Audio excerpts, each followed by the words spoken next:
All right, Shabbos, good morning. Let us begin.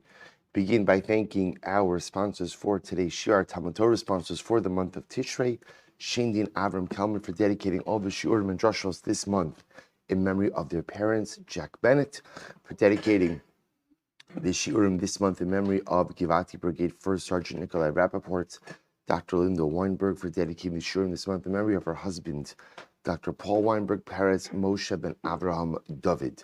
Our week of learning sponsors, Avron, Sean, and Judah Elbaum, in the merit of a refuah shlema for Ami Ben Chaya.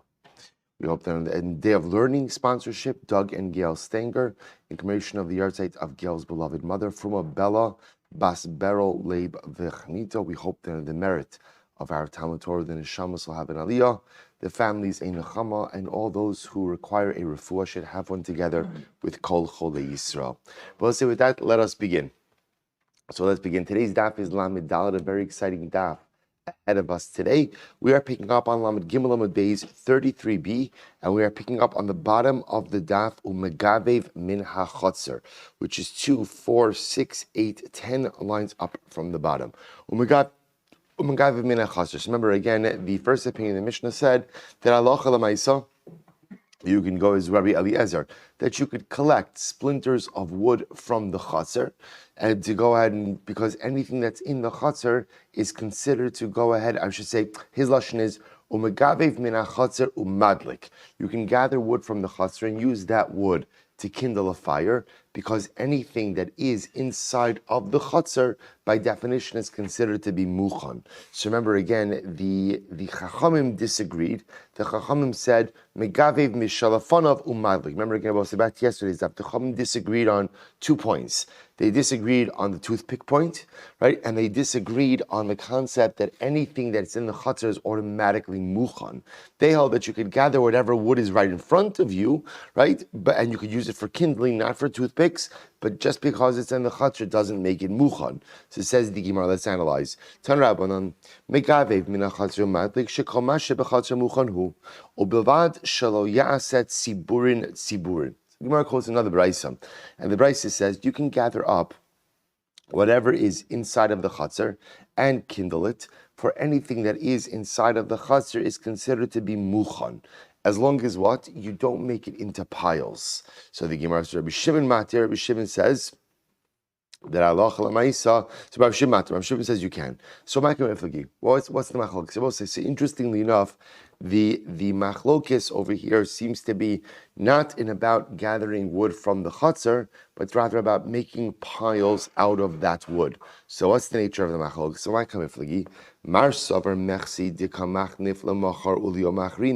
So the first opinion holds, the problem with gathering is whenever you gather something, it looks like you're gathering it for long-term use. Right? So a person who sees me gathering wood, even though again it's in my chatzar, they may erroneously think that I am going out and gathering wood for today, for tomorrow, for the next day, and of course then it looks like a problem of hachana.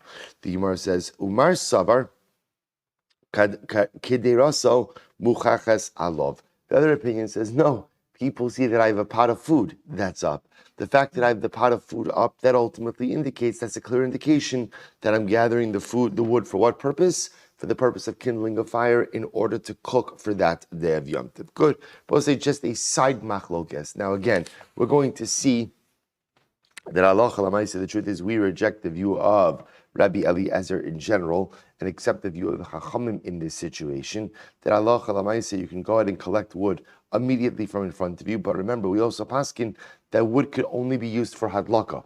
Right? We spoke about this on Shabbos and yesterday, that wood could really only be gathered for the purposes of hadlaka. The toothpick issue goes back to the end of yesterday's daf, where we saw the Shulchan Aruch, which spoke about that the only thing pretty much you can make a toothpick out of again is what? Remember? Little chazara?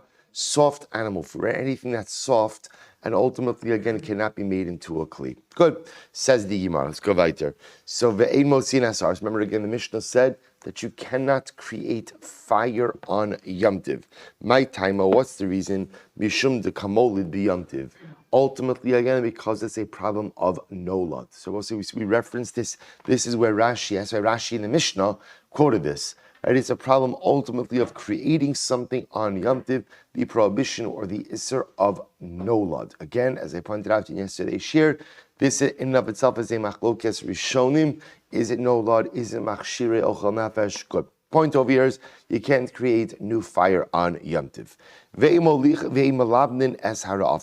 You also can't go ahead, I will say this was the end of the Mishnah, you can't fire up tiles. Melabnin literally means you can't go ahead and make a tile hot on Yom Tiv.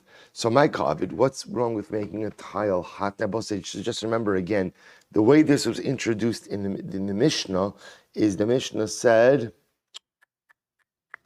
Emotzian Asar. So Mishnah said you can't go ahead and create fire. Then the Mishnah discussed all the different ways one could potentially create fire. Eitzim, Avanim, Afar, Ra'afim, Mayim. And then the last part of the Mishnah was Ve'im Malabnin Es Hara'afim Litzlospan.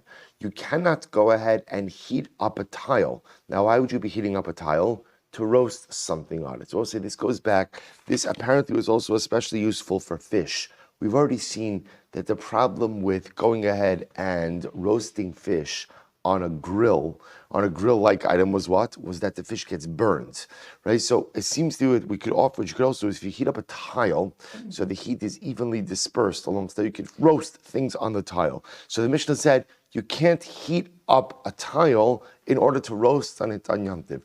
Why can't I heat up a tile? My David,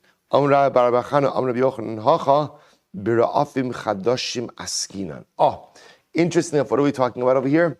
New tiles. Now, what's the chap with a new tile? Mipnei shetzarech, top of Lamed Dalid, mipnei shetzarech lebadkan. Because we'll say, here's what's interesting. Whenever you have a new tile, so part of the shaila is, will the tile hold up to heat? Right, so there's a heat test. Look at Rashi. First Rashi down Aleph. Tzarach lebatkon im yuchlu lekabel libuna hilchach biyom tevlo dilma paki vishtachach detar shlo tzorach. So I will say, after you go ahead and create the tile, part of the way that you go ahead and you test the tile out is to go ahead and expose it to fire. Now, sometimes the tile will crack. So this is actually interesting. What's the problem with using it on Yom Tiv? The problem with using it on Yom Tiv is here's what's interesting.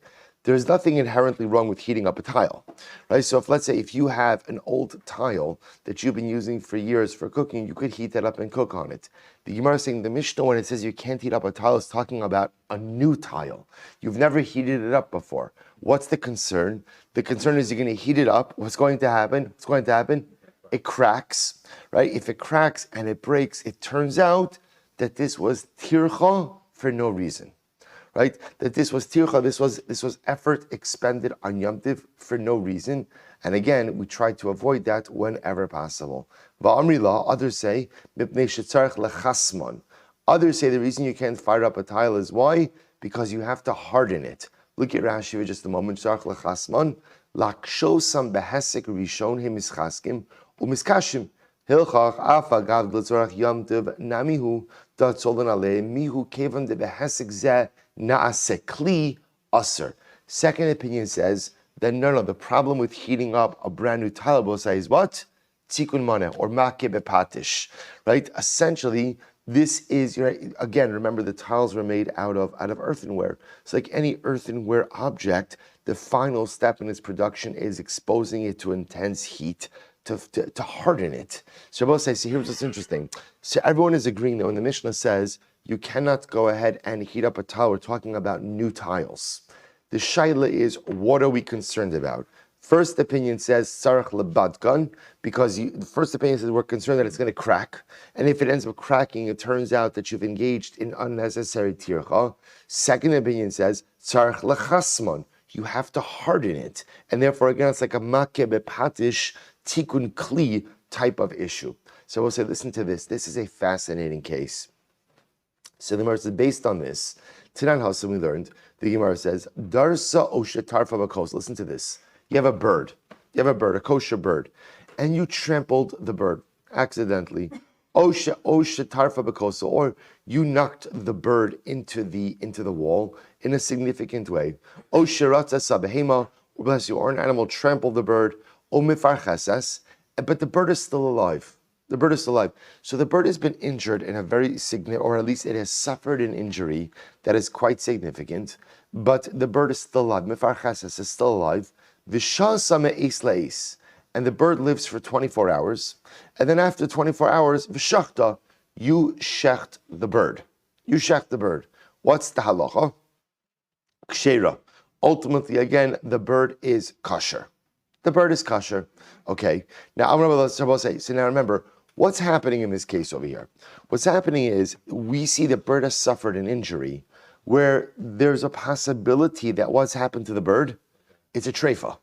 It's a treifa. It suffered some type of injury from which we'll die. So the Gemara says, so the first thing the Gemara says, wait 24 hours. As long as it lives 24 hours and then you perform a proper shechita, the bird is kosher. Now, important qualification. Amr B'Elazar Bar Yanai, Mishur B'Elazar Ben Antigonus, Tzricha Bedika. No. It's not enough just to shecht it after 24 hours. But what? After you shecht it, you have to do an internal examination of the animal to make sure that the animal is not a treifa. Look at Rashi for just a moment. Hachi Garcina, right across. Amr B'Elazar Bar Yanai, Mishur B'Elazar Ben Antigonus, Tzricha Bedika. Mi Kisha Same Eis La'eis, Nami Tzricha Bedika. Even though the bird lived for 24 hours, right? Even though it passed the 24-hour mark, it still requires an examination after it dies, after it's checked. Sorry. Shema nishtabru rov tzalosel, o nishpara hashedra, v'nifsaka chutshala, o echad mishar mine trefis, v'shiyas d'me'is le'is itzterich, di'ilo shasa, afa pi shebadka, v'lo matzah simen trefis, trefa, shezu achas mosai. So the idea over here is as follows. The Gemara now is saying, Rabbi Elazar says, you need both things. You need the bird to live past the 24-hour threshold, because if the animal were to die within 24 hours of the injury, that would be indicative that the injuries rendered it a treifa. But it's not just enough to pass the 24-hour threshold. What else do you need? You need to go ahead and do an internal examination of the animal afterwards to check. Rashi goes through all the different possible treifas, a spinal cord, whatever, a whole bunch of different things. So you have to do the internal examination afterwards as well. Good. What does this have to do with us? The boss said, listen to this. Listen to this. Let's say you have this bird that suffered this traumatic injury. And now let's say the 24 hours end. This happened on Erev Yom Tiv. 24 hours end on Yom Tiv itself. Can you go ahead and shecht this bird on Yom Tiv? That's the shaila. So the Gemara says, and what is the shaila? Look at Rashi just a moment. Malo shachta b'Yom Tiv. Mi chayshinan holo tzricha b'dika v'syala be'erusa. We'll say, so essentially, because what's the shaila? What's the concern? The concern is, okay, so we know it passed the 24 hours. But now I'm going to shecht it, and what do I have to be concerned about? That what? Maybe I'm going to look inside, it's going to be a treifa. And therefore it turns out that what? That I did an unnecessary act of shechita on Yom Tiv. So I performed a malacha, and it turns out that it was not for ochal nefesh. Granted, it'll be a shogeg, but lamaisa, am I allowed to shecht this bird on Yom Tiv or not? To which the Gemara says, essentially it's a shaila of mi mechaskinan reusa b'Yom Tiv o lo. So we'll say, so the shaila is, do we assume that this animal essentially no longer has a cheskas kashrus or not? So it passed the 24-hour mark. It suffered this traumatic injury. Am I allowed to shecht it on Yom Tiv? Look at Rashi. Mi mechaskinan reusa begava mishum chashash isra malacha b'Yom Tiv. Dilma mishtachach treifa v'nimtza shochta shlo l'tzorech. So we'll say, so here's what's interesting. So the shaila is, do we say that essentially this animal no longer has a real cheskas kashrus, and therefore I shouldn't shecht it on Yom Tiv, because maybe I'll do an act of shechita, it turns out I can't eat it, and halacha myself, I've done malacha for no reason. Now Rashi anticipates our question, can't you say this by any animal? Right? Can't you say, why don't you say, again, I will say, whenever you shecht an animal, there's always the possibility that's what? It could be a treifa. So Rashi says over here something very interesting. Rashi says, Bishlama shar behemus, afal gav demachmerinan anafshe, ubadkinan, mihu samchinan aruba, verov behemus einan treifas. So I will say, here's what's interesting. What happens halacha lamaisa, if you went ahead and you shechted an animal and you never checked it for treifas. What's the halacha? Ex post facto. Have you eaten non-kosher animals? No, we have a rove, right? Rove animals are not treifas, right? And therefore, again, now, we check regardless, right? We go ahead and we check every animal to make sure that it doesn't have treifas, but that's an extra chumrah that we do. Technically speaking, you could rely on the fact that rove behemoths are ksheris. So that's what allows us, by the way, to shecht on Yom Tiv, right? Because after all, why don't you have to be concerned that all the time, maybe I'm going to shecht, the animal's going to be a treifa. It turns out I did a ma'aseh shchita, and it was for no purpose. Rove. The problem in the bird case is what? What's the problem in our bird case? Is we've seen the animal has suffered a traumatic injury. Now, granted, the good news is it passed the first threshold, which is what? 24 hours. But still, the shaila is, am I allowed to shech this bird on Yom Tiv? To which the Gemara says, listen to this. Tanina, we learned this in the Mishnah. Ein malavnin es harafim lasal spahan. The truth is, we can answer this from our Mishnah. What did the Mishnah say? You cannot go ahead and fire up or expose a brand new tile to heat. Va'avinan ba, my ka'avid. And we said, why can't you do this? So,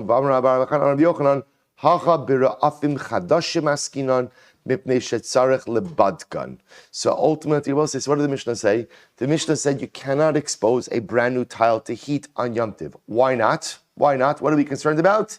Because maybe it's going to break. So we'll say, what do you see from here? You see from here that halacha l'maisa, where there is a real concern about doing malacha for no purpose, we abstain. So you can't fire up, you can't heat up that brand new tile because it'll break. Based on this, you shouldn't be able to shech the bird because there's a real possibility that the bird is a treifa. Amrullah said to him, no. Anan mipnei shetzarech lechasman masanira. No, we hold the second girsa. Our second girsa is no. The reason you can't fire up the kli, the reason you can't heat up the brand new tile is why? Because that's makeh bepatish, right? That's the final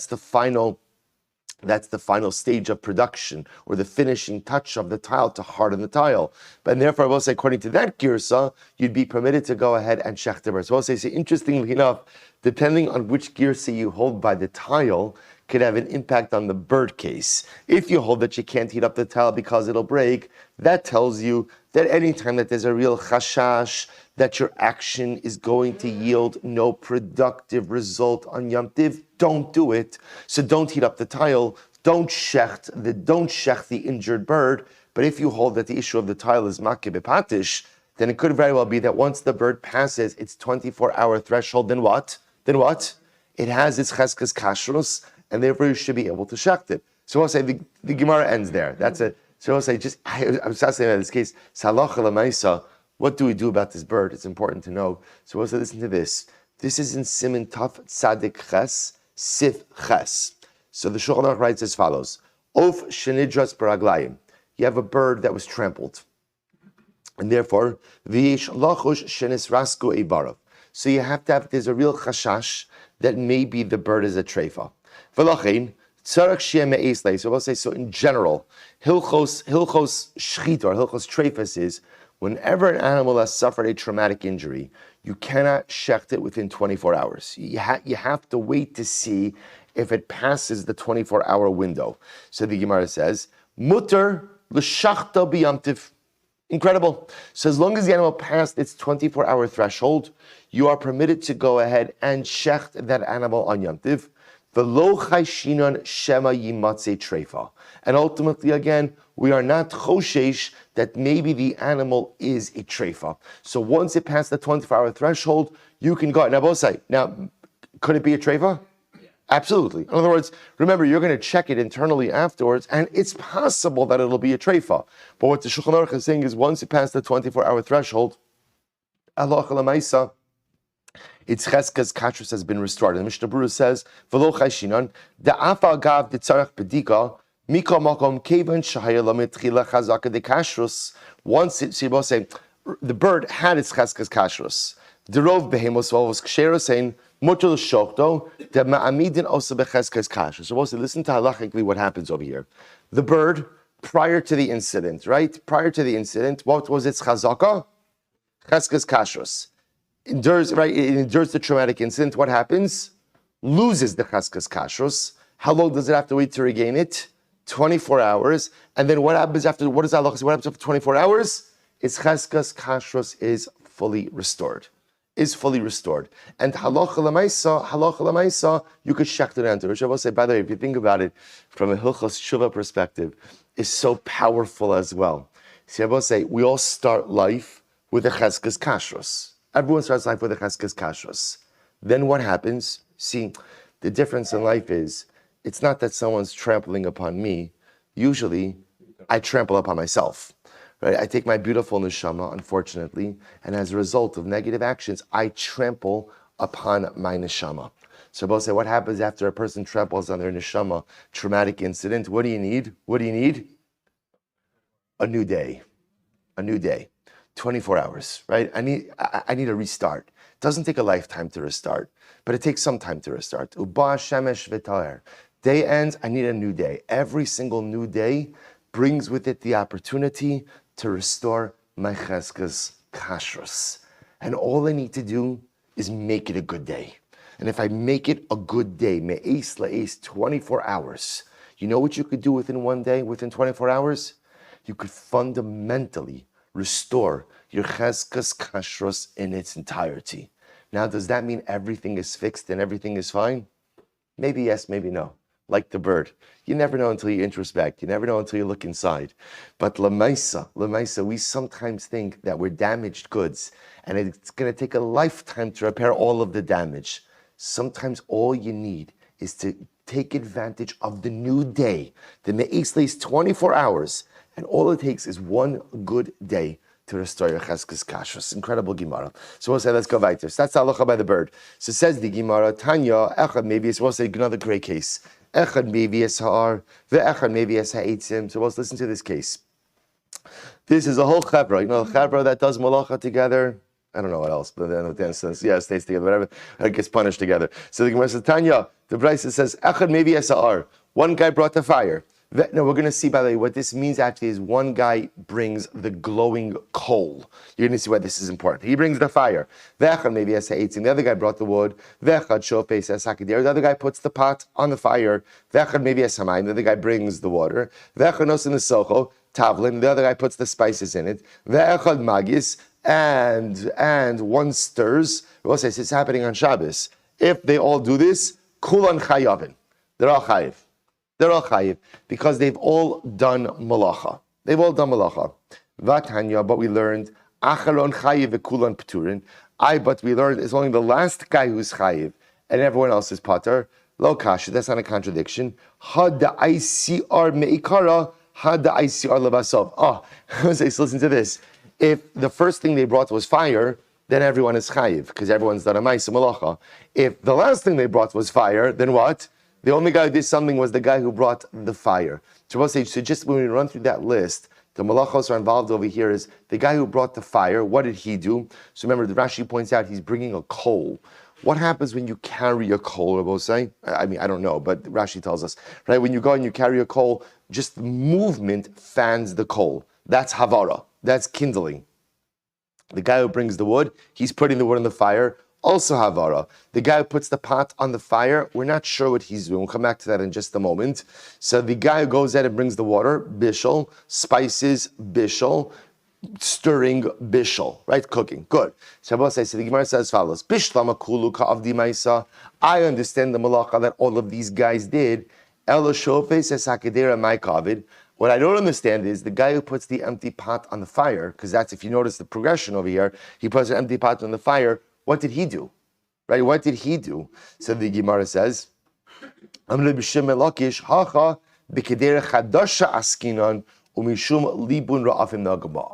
we talking about over here? A brand new earthenware pot.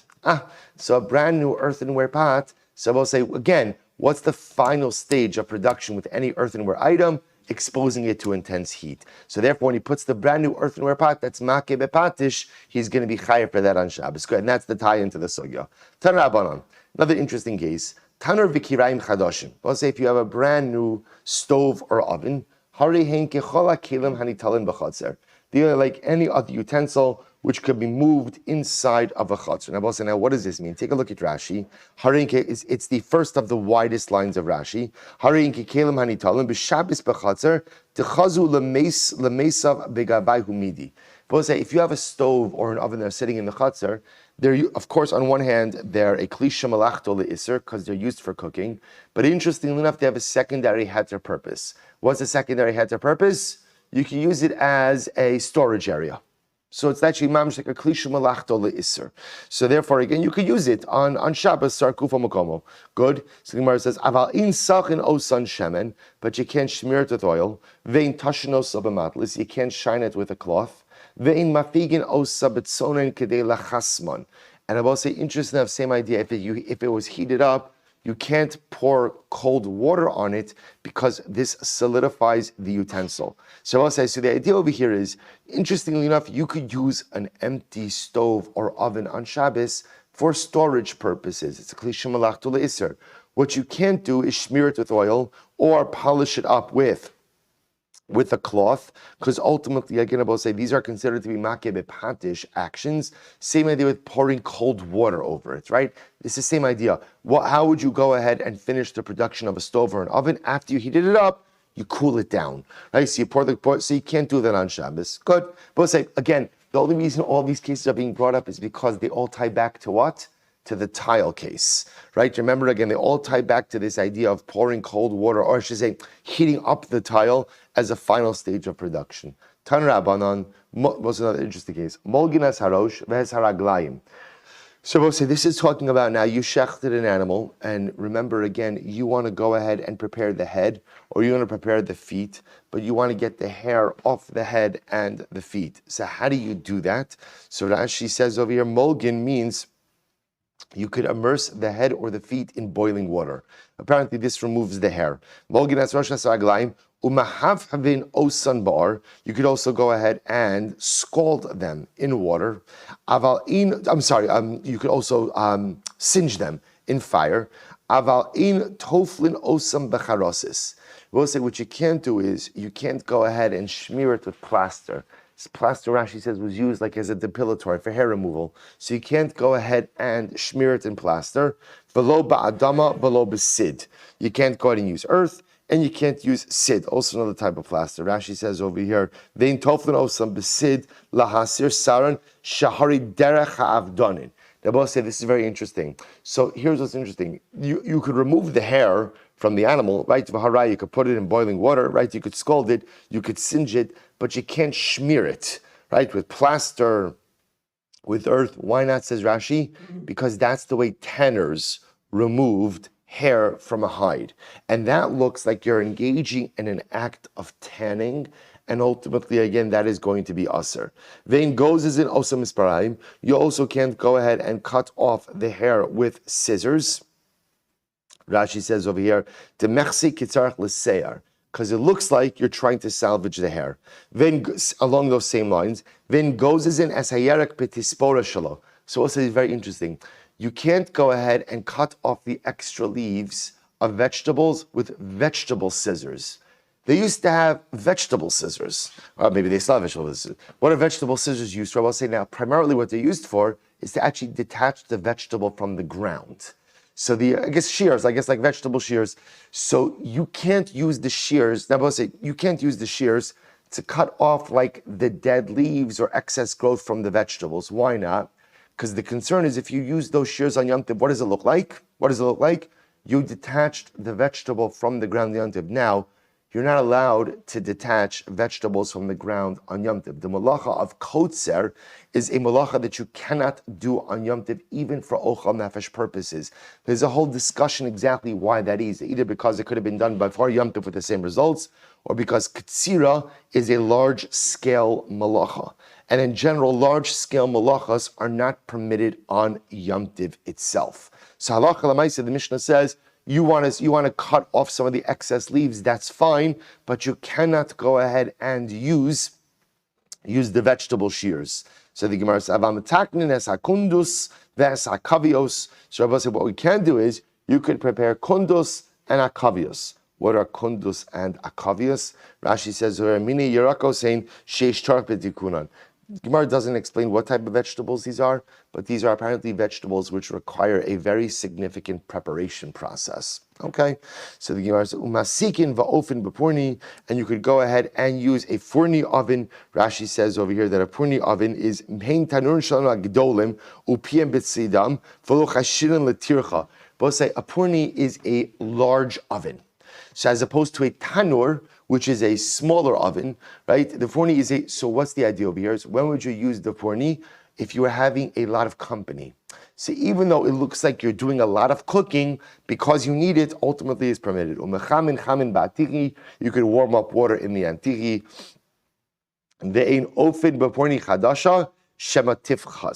But you cannot go ahead and use the new forni oven, shema tifchas, because ultimately, again, we are concerned that what? That it may come to go ahead and break. Okay, good about say just a list of halachas. Beautiful. Weiter. Turn Rabbanon. Ein nofchin b'mafuach. So what's the interesting case?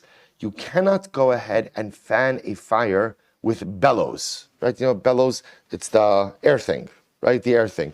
You cannot go ahead and fan a fire. Now, what's the problem with that? Look at Rashi. Ein nofchin b'mafuach.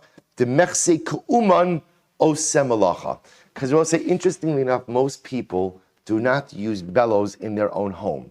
Usually, where do you find the use of bellows?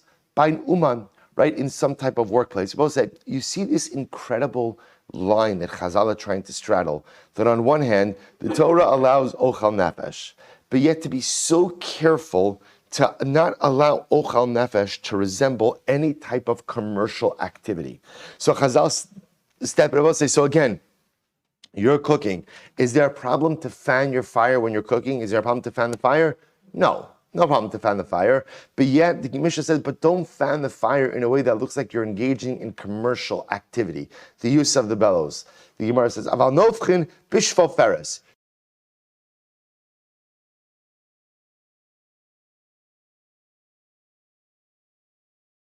Yom Tiv.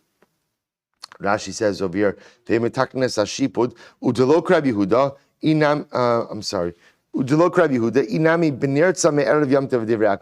I'll go with the second approach. The Rashi says it could be we're talking about a spit that was broken on Erev Yom Tiv, could have been fixed on Erev Yom Tiv already, but you failed to do so.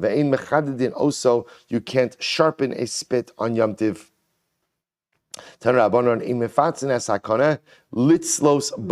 You cannot go ahead and split a reed open in order to roast on it. So we'll say this goes back to something we learned before. Rashi points out over here, ve'in mefatzin es hakana lo sis kromiyusaf tachas hamaliach ala askela sha'osekli dechomidi de'avelishtamish bo havitikun kli. We'll say this was back to the fish case, right? I don't want to roast the fish on a grill because the fish will get burned. So what would you do? You would take a broken piece of pottery or split open a reed, put the fish on the reed, put the reed on the fire, and therefore the fish cooks evenly, right? So the idea is opening up a reed, splitting open a reed, and making a kli is problematic. It's osekli. It's osekli. You're making a kli on Yom Tiv. Good. Aval mefatzin es ha'egos b'matlis. But I will say you could take, let's say, a nut wrapped up, or a bunch of nuts wrapped up in a cloth, and crack it like that. Ve'in choshishin shema tikra. And we are not concerned that you may come to go ahead and tear the cloth. So we'll say with this, if you can imagine for just a moment, you take a bunch of nuts, you wrap them up like in a cloth, like imagine like a cloth napkin or a handkerchief, and you want to smash it down and crack the nuts like that. So the Gemara says you're allowed to do that, and we are not concerned that you will come to rip the kli, that you will come to rip the cloth. Rashi says very interesting, ve'in choshish shema tikra, afilu nikres, because even if it tears, lo ichpas, no, we don't care. De'ein ze korea al minas litvar. Plus, we learned this a little bit in Smichas Chavra as well, because halacha l'maisa, the only time that korea is problematic is when?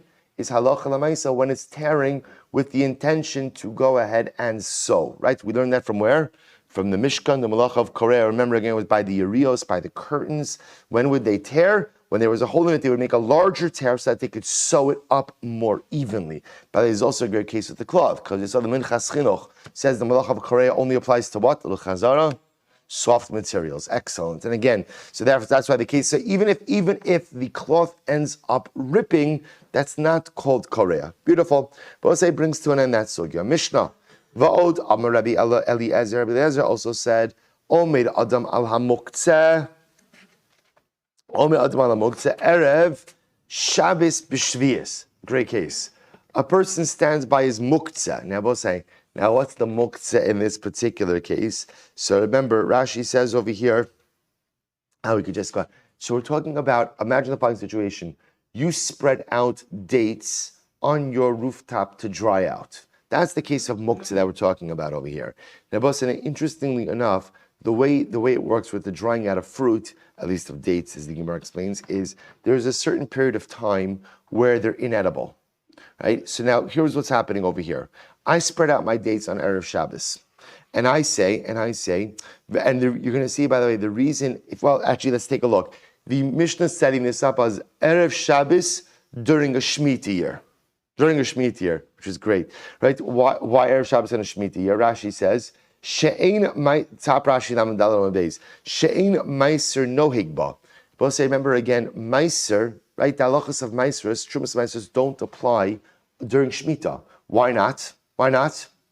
Everything is hefker, right? Remember again, Trumas Meisers is only a din by produce that you own. During Shemitah year, everything is hefker. So therefore, watch this. She'ein Meiser Nohig Ba, ve'ein mechusar ela hazmana, v'adin b'me'usar u'b'shar shani shavua, ela archa demilsa nakit, tistam muktzah lav mu'usarhu, the grogros v'tzimukim hein stam muktzah ve'in regilan la'aser kodum na'malachta. So we'll say, Rashi just points out over here, you're going to see the reason we're setting this up as a Shemitah year is because we don't want to deal with the issues of taking Trumas and Meisros on Shabbos, right? The truth is, Rashi says you could also set this up as a case of fruit which was already tithed, right? But Rashi says the reason why that's not such a shayach case is because generally, when would people tithe their produce? Only when?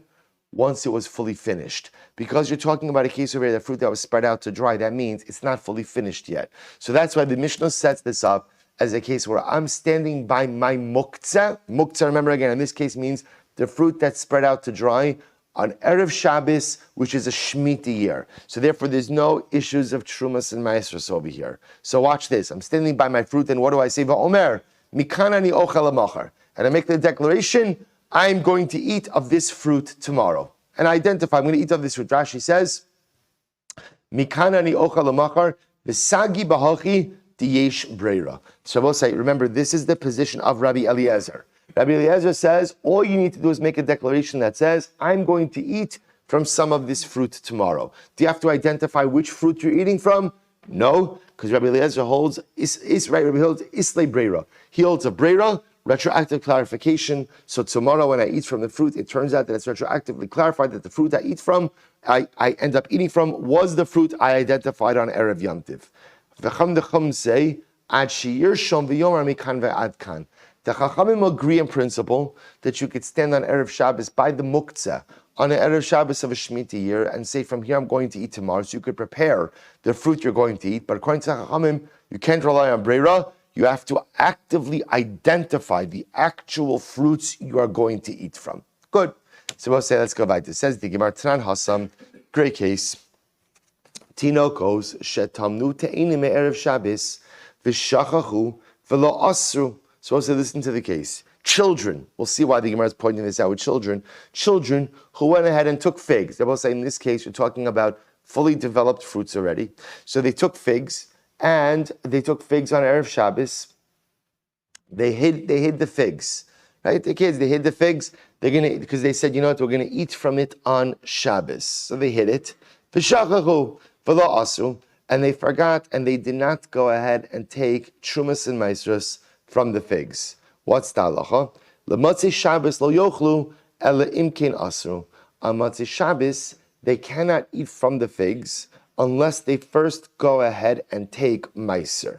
Now look at Rashi for just a moment. Rashi says, Tiroko shetamnu basada o begina lachila Shabbos v'shachu v'lo asru lo yochlu v'af agav v'karmelan eina tavel mischai b'meiser lo ochlu achila sarai. Actually, there's a number of things that is happening over here.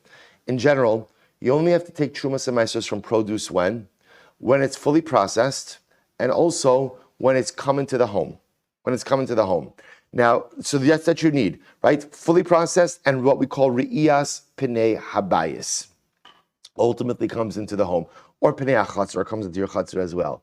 Now I will say, which means that even if you have fully processed produce, but it has not yet come into your home, you could eat achilas harai. You could snack from it, even though it hasn't been tithed, but you cannot eat achilas keva. You cannot eat a full meal from it.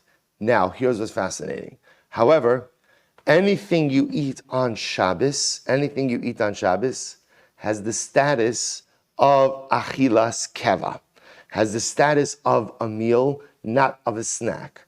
Therefore, on Shabbos, whatever you would have to eat on Shabbos would have to be tithed. Now remember, can you tithe on Shabbos? No.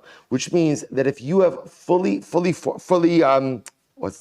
processed produce on Erev Shabbos, even though it has not yet come into your home, you know you're going to eat of it on Shabbos, even though for you it's a snack. There's no snacking on Shabbos, it's all achilas keva. You would have to make sure to tithe it before Shabbos. Okay, so now watch. So the case over here, Abosai, is you have children, and the reason Rashi says we choose children is to show that their das also has impact regarding Trumas Ma'aser. So listen to the case.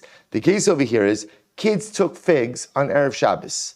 These figs did not have re'iyas pnei habayis, right? They did not yet come into the home, which means that they were not yet technically chayiv in Trumas Ma'aser.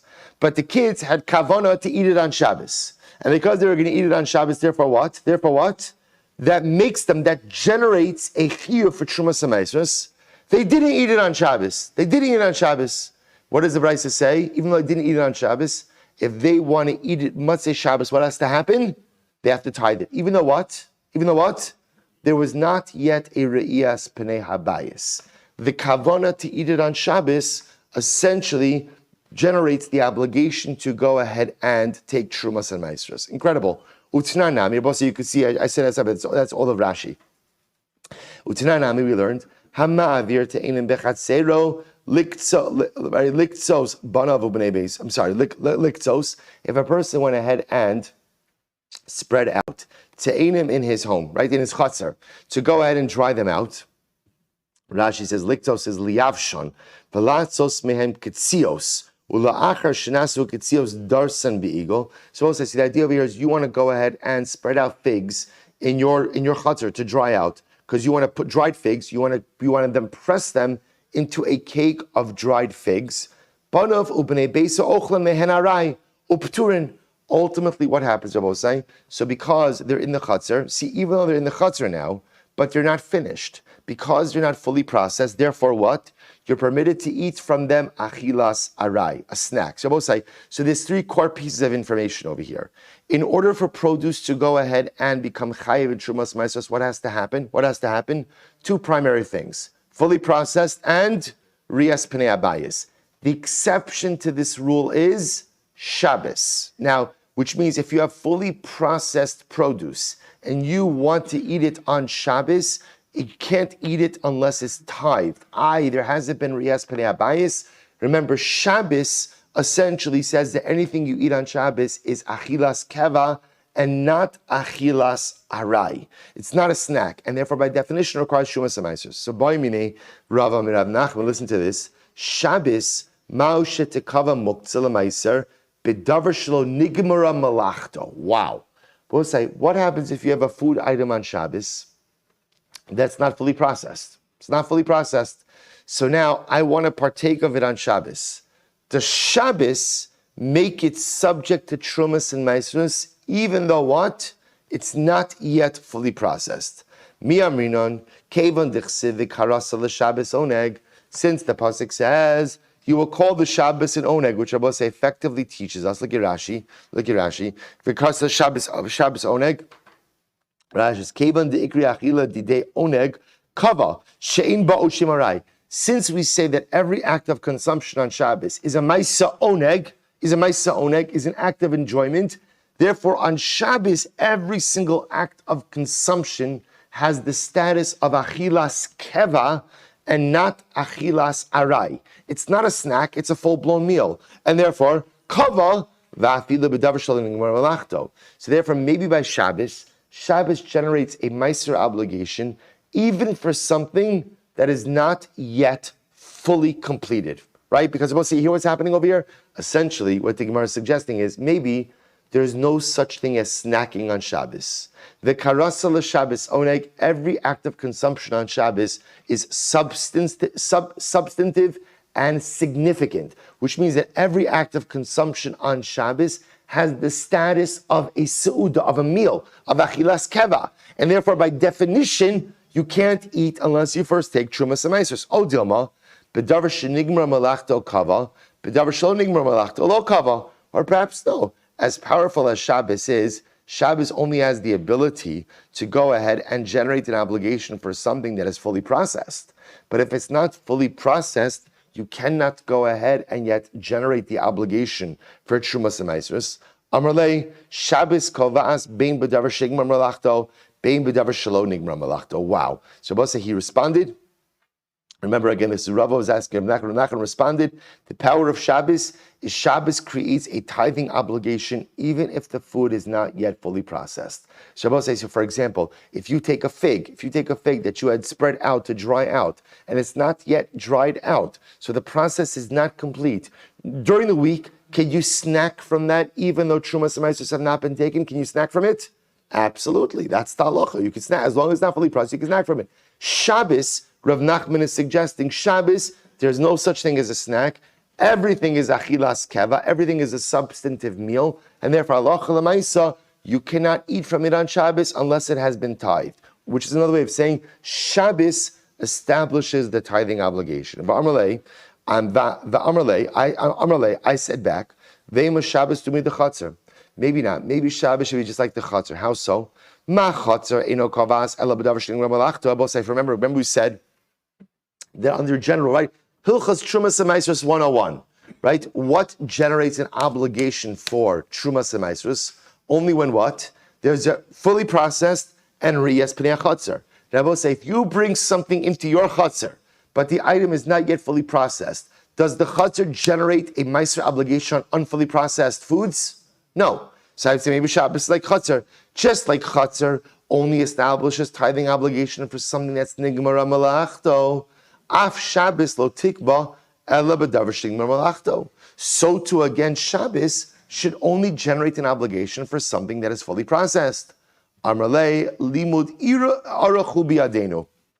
No, we have an explicit ruling. What's the explicit ruling that we have?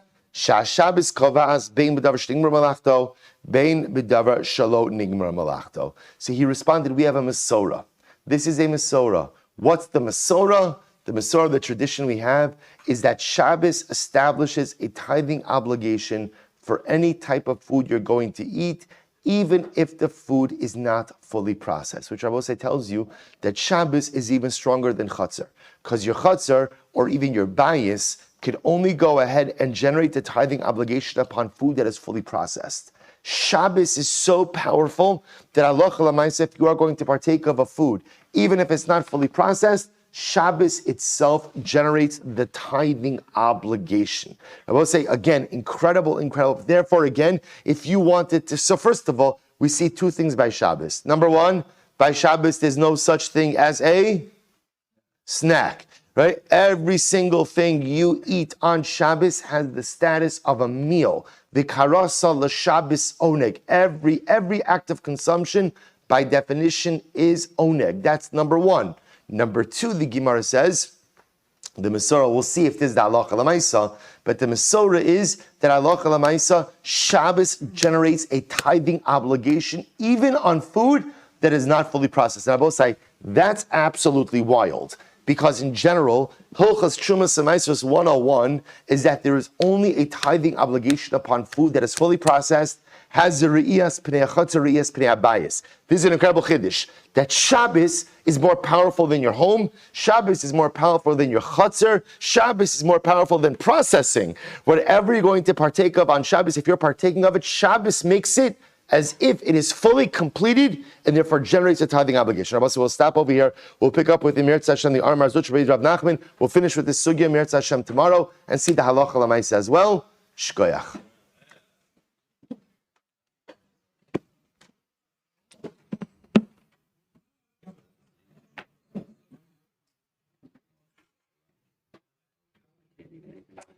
it seems to be it's a din in Trumas and Maestros, not a din in actual like yeah. That's what it sounds like just by Trumas and Maestros. I think unless the Shita would hold it the whole way through, I don't know. Yes.